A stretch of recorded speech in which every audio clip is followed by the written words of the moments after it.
सबसे पहले भगवान भोलेनाथ के चरणों में प्रणाम, माता पार्वती जी के चरणों में प्रणाम, गुरु भाई बहनों के चरणों में प्रणाम। मेरा प्रणाम स्वीकार हो।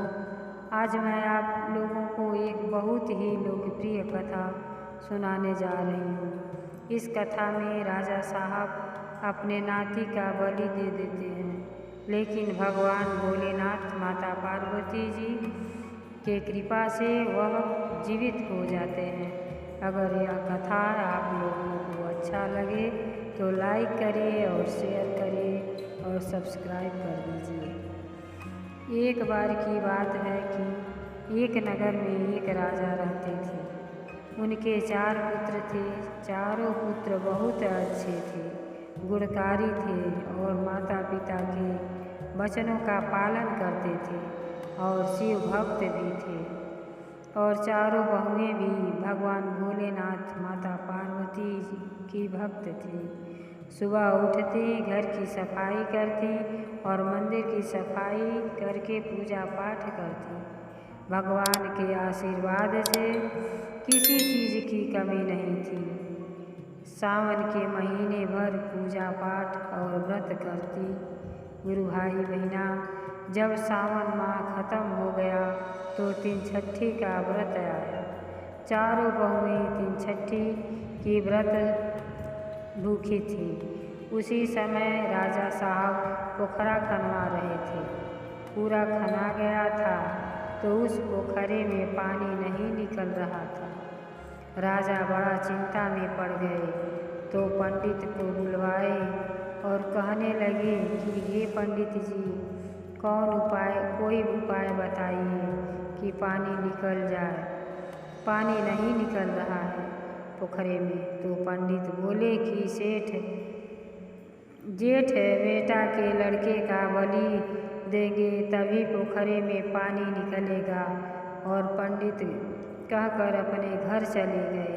तब राजा रानी रात में विचार विमर्श किए कि बड़ी बहू को क्यों न हम लोग मायके भेज दें और उनके बेटे को हम घर ही पर रोक लें।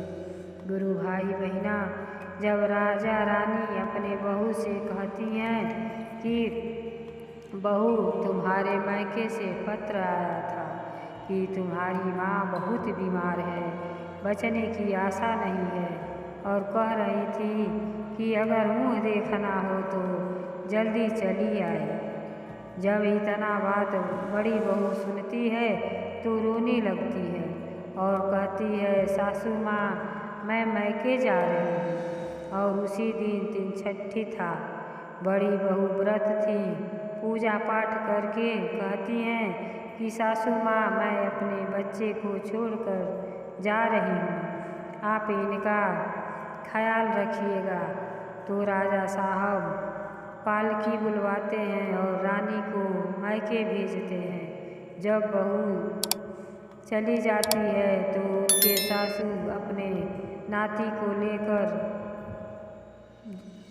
उनके ससुर अपने नाती को लेकर पोखरा पर जाते हैं और पोखरे में लिटा देते हैं और घर चले आते हैं और दरवाज़ा बंद करके सभी लोग सो जाते हैं। मन ही मन सोचते हैं कि मेरी बहू आएगी तो मैं क्या कहूँगा, कैसे उसकी सामना करूँगा। सोच सोच कर घबरा रहे हैं, दिल फटा जा रहा है।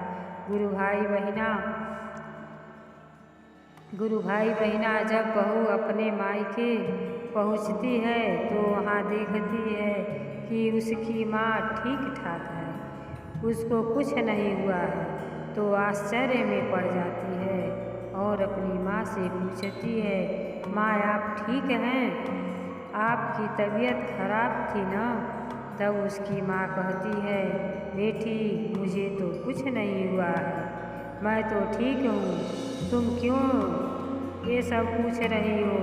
तब रानी कहती हैं कि मेरे घर वाले मुझसे कह रहे थे कि तुम बहुत बीमार हो, अगर मुँह देखना हो तो बहू जा अपनी माँ को देखा। तो मैं दौड़ी अपने बेटे को छोड़कर आपको देखने आ गई। जब इतना बात बड़ी बहू की माँ सुनती है तो कहती है, बेटी तुम्हारे घर वाले तुमसे कुछ धोखा करने वाले हैं, तू जल्दी से अपने घर चली जाओ, कहीं तुम्हारे बेटे के साथ कुछ घटना न हो जाए, तुम जल्दी अपने घर चली जाओ। मैं ठीक हूँ बेटी, तुम चिंता मत करो, घबराओ मत। जा बेटी। रानी मायके से अपने घर के लिए निकल पड़ती है और रास्ते भर सोचती आती है कि क्या बात है कि मेरे घर वाले मुझे धोखे से यहाँ भेज दिए। गुरु भाई बहना, इधर भगवान भोलेनाथ माता पार्वती जी के दया से पोखरा में पानी भर गया था और पुरैनी के पत्ता पर राजा साहब का नाती लहरों पर खेल रहा था। तो उसी रास्ते राजा की बड़ी बहू आती हैं तो देखती हैं कि उसका बेटा पुरैनी के पत्ता पर पोखरा में खेल रहे हैं। तो उनकी माँ झट से अपने बेटे को निकालती हैं और सीने से लगा लेती हैं और समझ जाती हैं कि इसी कारण मेरे घर वाले मुझे यहाँ से मायके भेज दिए थे।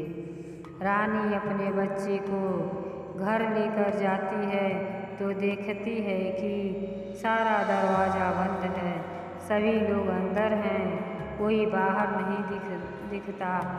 तो फाटक भड़काती हैं और कहती हैं अपने सासू माँ से कि माँ जी दरवाज़ा खोलिए, माँ जी दरवाज़ा खोलिए, मैं आ गई हूँ।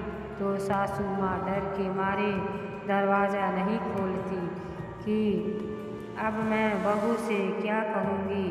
तब वह अपना बच्चा मांगेंगी तो फिर बहू आवाज़ लगाती है, माँ जी दरवाज़ा खोलिए, देखिए आपका नाती भी आ गया है और पोखरे में पानी भी निकल आया। डरने की कोई बात नहीं है। जब इतना बात सासू माँ सुनती है तो झट से दरवाज़ा खोल देती है और अपने नाती को गले से लगा लेती है।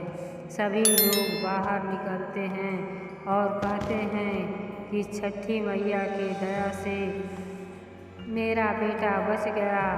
बहुत खुश होते हैं और धर्म कर्म में लग जाते हैं। हमारी यह कथा आपको अच्छी लगे तो इस कथा को शेयर करिए और विधाता ज्ञान चैनल को सब्सक्राइब कर दीजिए। हर हर महादेव। घर घर